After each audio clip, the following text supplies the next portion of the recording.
The preliminary figure is out. $67 billion in damage so far from Hurricane Melissa. This is approximately 28 to 32% of GDP for the 2024-2025 fiscal year. The reconstruction and rebuilding phase will ensure that Jamaica emerges stronger than before. A lot of work to be done, and Prime Minister Dr. Andrew Holness outlined a few of the phased measures being implemented. The details are coming up in our newscast and excerpts from his presentation. This is Jamaica Magazine. I'm Jabertha Atkinson. Welcome. When disaster strikes, Jamaica stands together. Across the island, Jamaicans are answering the call to help families and communities affected by Hurricane Melissa. Now you can be part of the recovery. Sign up to join the National Registry of Volunteers through the Support Jamaica portal. This is a safe and simple way to lend your time, skills, and compassion where it's needed most. Whether you can assist with food distribution, shelter operations, medical support, cleanup efforts, counseling, transport, or administration, every helping hand makes a difference. It will take all of us, neighbors, students, professionals, and friends, working together to restore hope and rebuild stronger. Visit supportjamaica.gov.jm. Click Volunteer for Hurricane Melissa and complete the short registration form. We are Jamaicans, strong, resilient, and united. Join the movement. Volunteer today.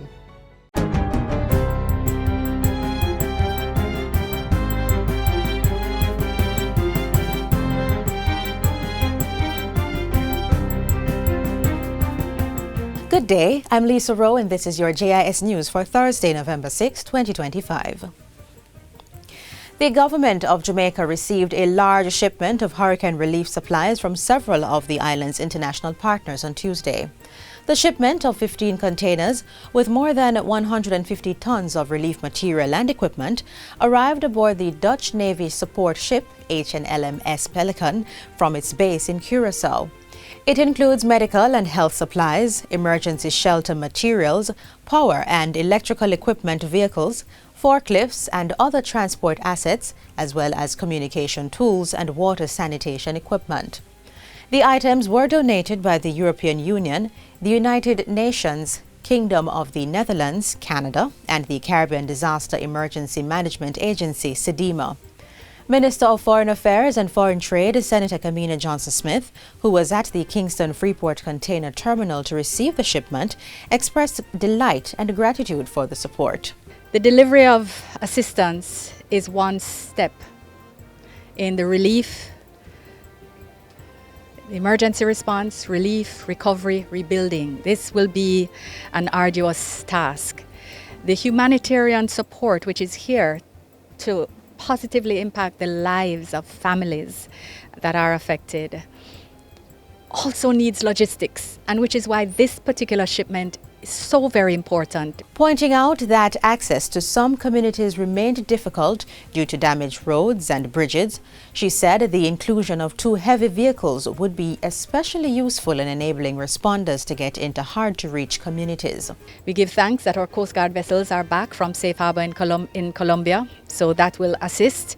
But the ability to have heavy vehicles that can transport our humanitarian relief directly to the people who need it is a phenomenal enhancement of the work that is underway. A nearly 80-member Spanish health team arrived in Jamaica on Wednesday to support the emergency field hospital that will be set up at the Falmouth Hospital. They will provide extensive medical services and support to the local healthcare infrastructure, which suffered extensive damage in the hurricane. From doctors to nurses to engineers, I would imagine, given that you have to install. And this is the second installment of our field hospital. First one in Black River, this one for Falmouth. And it's all based on the friendship of our respective countries, and we appreciate it. So this is a good day for Jamaicans who are suffering. The deployment forms part of the European Union's ongoing support to Jamaica's post-hurricane recovery, implemented in partnership with the government of Spain. What we're bringing here is probably the flagship of our international cooperation in the area of health, which is a field hospital as big as a soccer field, and it can accommodate 24 beds, plus 200 people can be treated daily, up to 400 surgery capacities. It has a theatre, it has many things, and above all, it's absolutely self-sufficient, and it comes at no cost for the government of Jamaica. Meanwhile, the emergency field hospital deployed at the Black River High School in St. Elizabeth is now operational. That one was established by the evangelical Christian humanitarian organization Samaritan's Purse International Relief. It is staffed with more than 60 people and is designed to replicate the capabilities of the Black River Hospital in the parish, which was devastated by the hurricane. We can see all chronic and emergent situations. We have a general surgeon, orthopedic surgeon, so any kind of surgeries that come in through the door. And we have a full, very experienced emergency room staff, so they're really capable to handle almost any emergency. We have OB capacity should someone go into labor, and then intensive care and other chronic diseases. On Wednesday, the country also received a supply of well-needed items from the government of Japan. The items were donated based on a request from the Office of Disaster Preparedness and Emergency Management (ODPEM) and were supplied through the Japan International Cooperation Agency (JICA).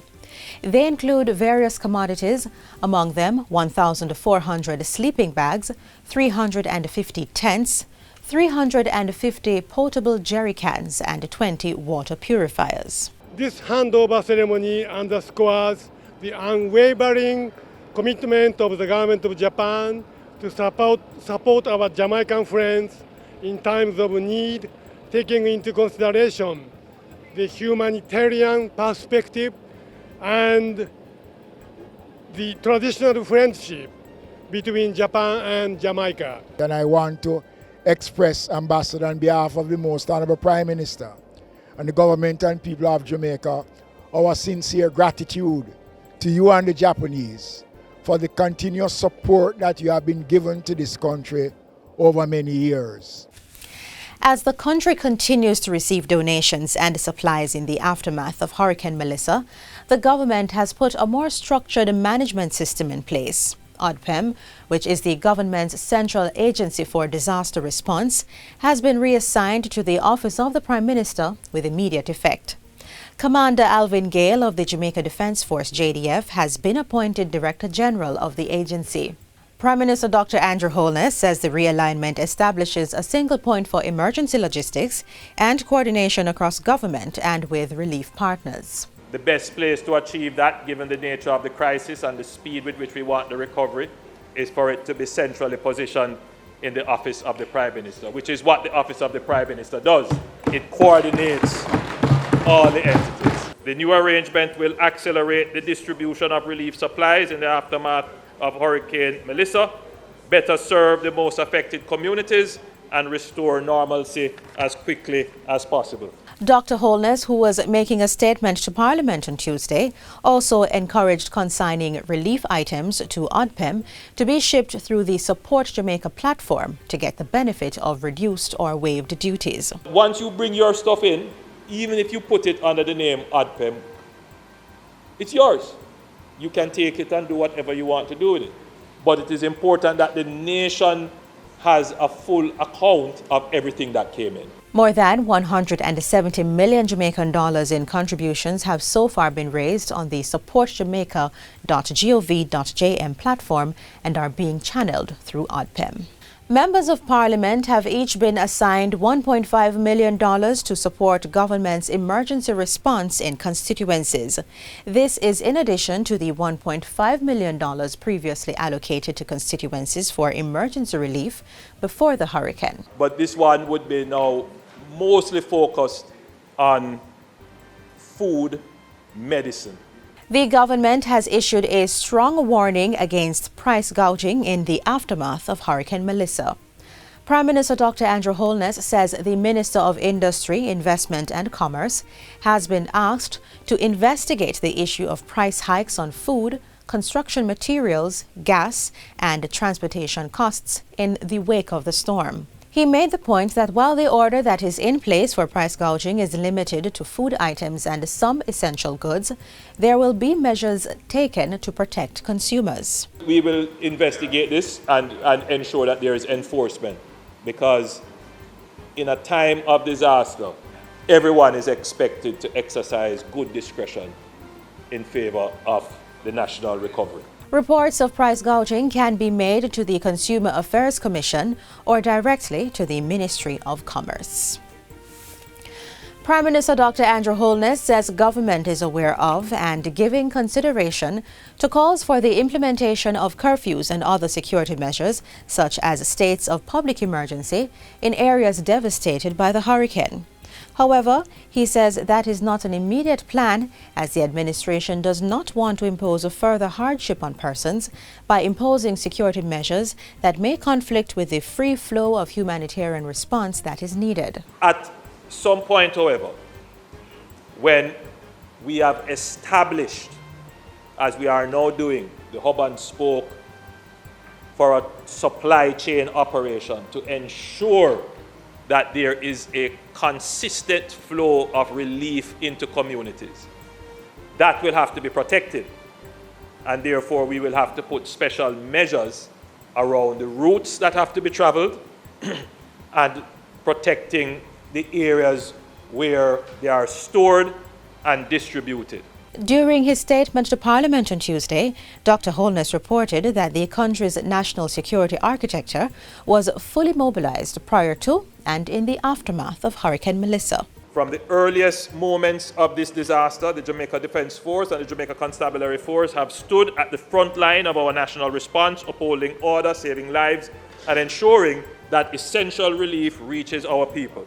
Their efforts have been heroic, and the nation owes them deep gratitude. He reveals that damage was sustained to JDF facilities at Frome, Paradise Park, Montpelier, and the Black River Coast Guard Station, and says these will be rebuilt quickly. In the meantime, the Jamaica Defence Force has established 22 humanitarian assistance and disaster relief outposts in areas of St. Elizabeth, Westmoreland, St. James, and Trelawney. The move is to support bringing aid to the more than 30 communities that have been left marooned because of the hurricane. And the objective is that these will serve as humanitarian bases in what they call a hub and spoke operation. So right now, they were moving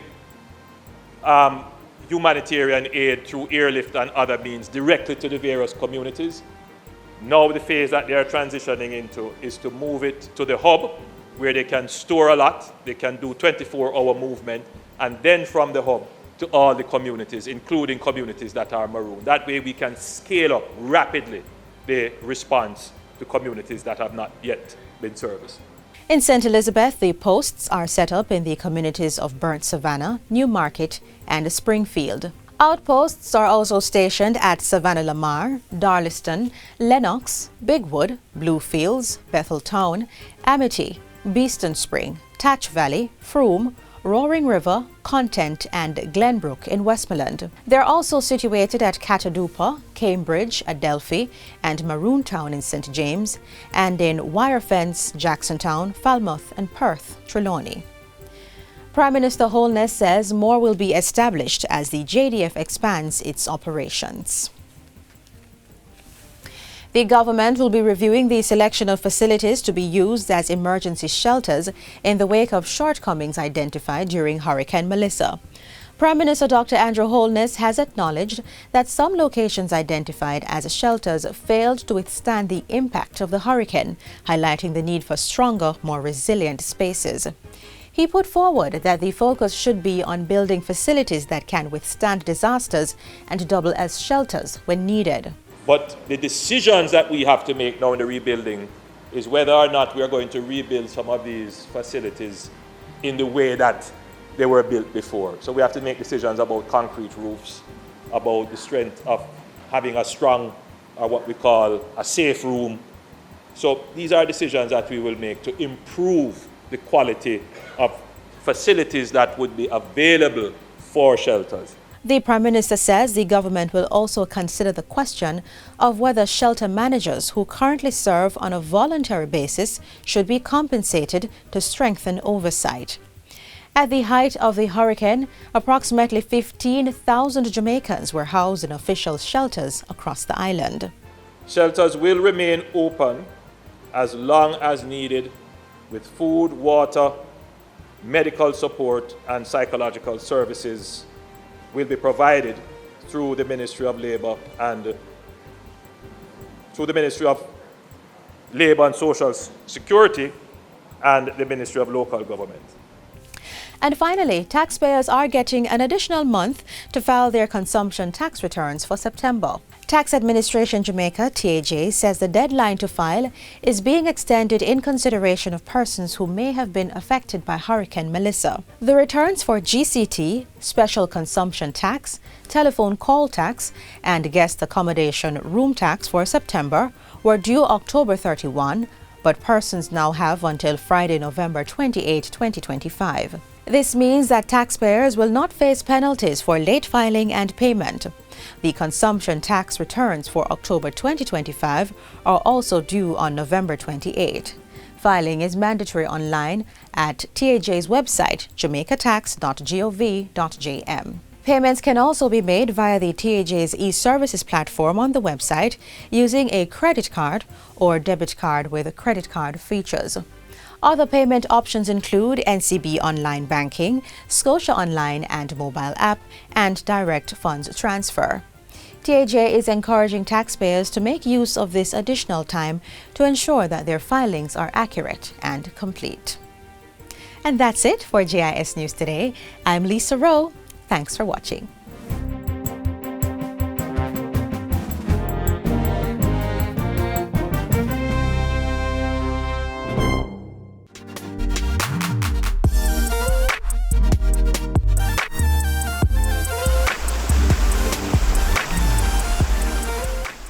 A resilient housing and building recovery program is being implemented by the government to restore shelter for persons who've lost their homes as a result of Hurricane Melissa.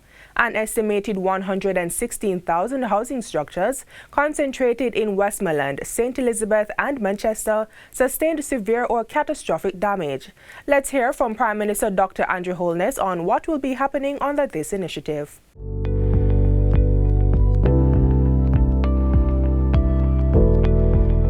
In terms of housing support, Madam Speaker, across the island, our first priority has been to deliver food, water and medical support to every affected community. But we know that beyond these essentials, the greatest need is now shelter. Too many of our brothers and sisters have lost the very roofs over their heads. To address this urgent need, I am announcing a building support program for households in the most affected parishes as follows, and this will be an MP-driven program. St. Elizabeth, Westmoreland, Hanover, St. James, Trelawney, $10 million will be allocated to each constituency in those parishes. For St. Anne and Clarendon, $5 million will be allocated to each constituency. And for the other constituencies, $3 million per constituency.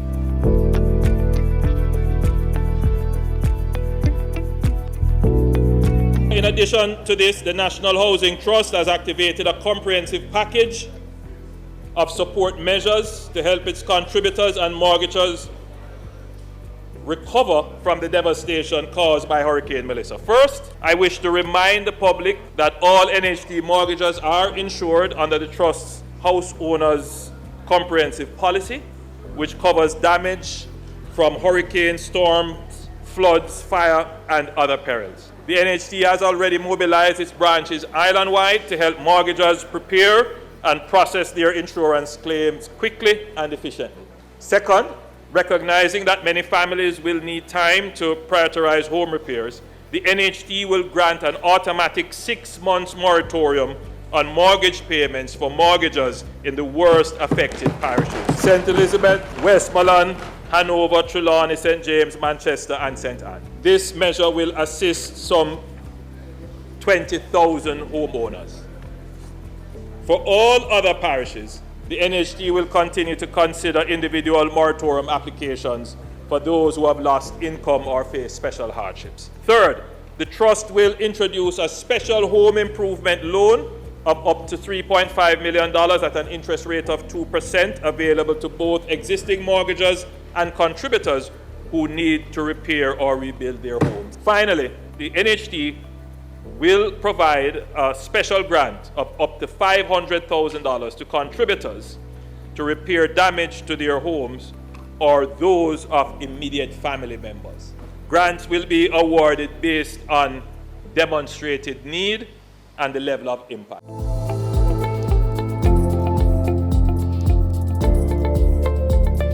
Melissa has caused extensive damage to the nation's housing stock, particularly in western parishes. Leveraging the National Geospatial Intelligence capacity, the government has, for the first time in our history, executed a rapid, high-resolution national housing damage assessment. This effort, coordinated through the National Spatial Data Management Branch and supported by international technology partners, analyzed more than 428,000 buildings across Jamaica. Satellite data and drone verification indicate that approximately 116,000 structures sustained severe or catastrophic damage, concentrated in Westmoreland, St. Elizabeth, and Manchester. These findings are now guiding targeted relief and reconstruction planning across communities. This now will help us in budgeting, and it will help us in allocating resources. We are now transitioning from emergency sheltering to stabilization and repair. The ministry is conducting field verification in priority communities with housing support teams working alongside the JDF, ODPEM, and local authorities. As access is restored to additional communities in the West, we will complete our beneficiary verification, accelerate roofing support, and deploy building materials, tarpaulins, and rapid repair kits to ensure safety for and habitation for our citizens. The data now being integrated into the post-disaster needs assessment will shape a resilient housing and building recovery program. Minister Montague has been asked to lead the process of determining the kinds of housing solutions and how they will be deployed, because we have to utilize new building technologies, including prefabricated and containerized solutions to deploy rapidly. And so we are examining those options to see what is available to ensure that when we actually get out to give houses, which is very soon, we have solutions that match the problem, but solutions that are easy to deploy and cost effective.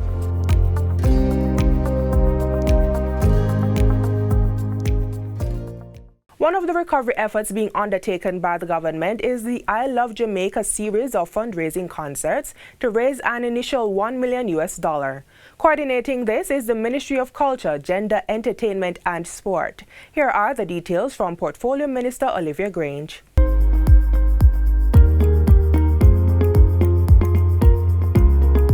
The magnitude of the devastation is unprecedented in our history.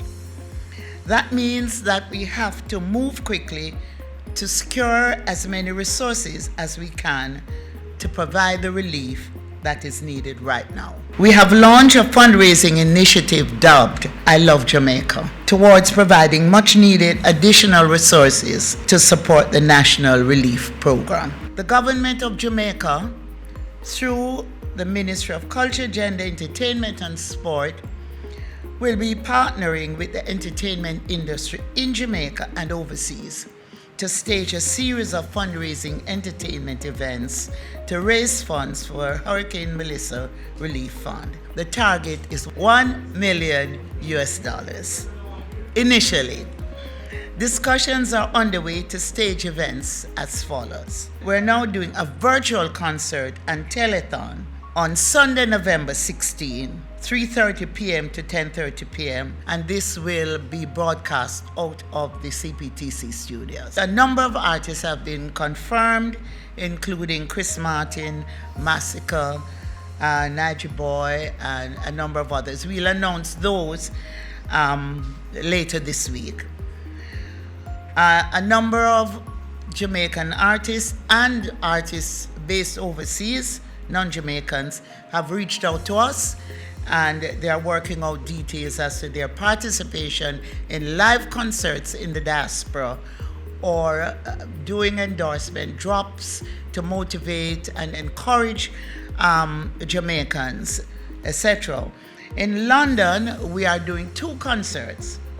Thursday, November 13, 7 p.m. to midnight, we are doing a concert of Coco at Coco. Wembley Arena has been booked for Thursday, December the 18th, and that event will run from 7 p.m. to midnight, and the proposed lineup will be announced shortly. In South Florida, Sunday, December 7, a concert will be staged at Hard Rock Stadium in Miami. And on the same day, there will be a concert at Miramar Regional Park, a lineup to be announced for those. We are also organizing concerts in New York, Los Angeles, Washington, D.C. Other communities have reached out to us, and we are in advanced discussions. The CPL has been in touch with us, and Chris Gale will be the face of their campaign, which will be overseas. I must thank members of the entertainment and sports fraternities for their response so far.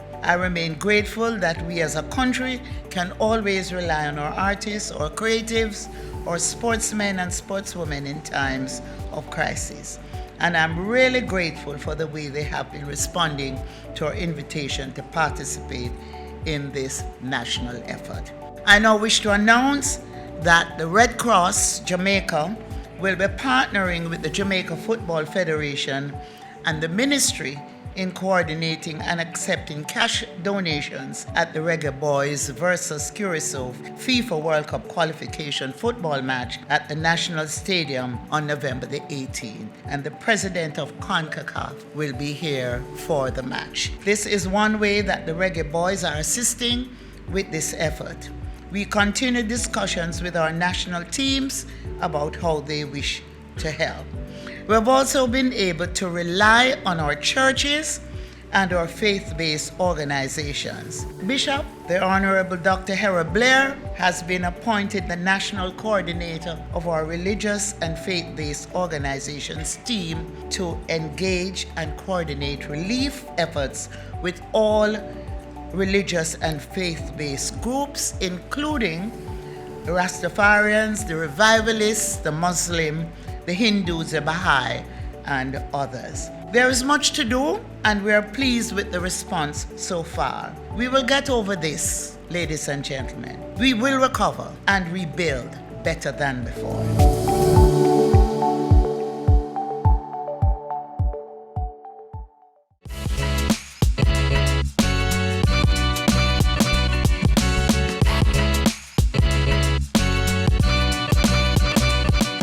As we close, we urge safety as you move about as we recover together. We will have further updates in Jamaica Magazine tomorrow.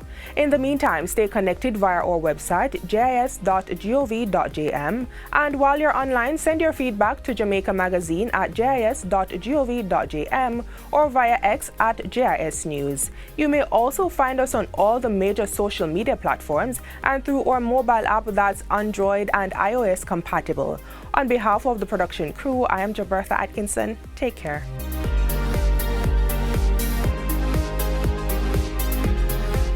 This has been a production of the Jamaica Information Service, the voice of Jamaica.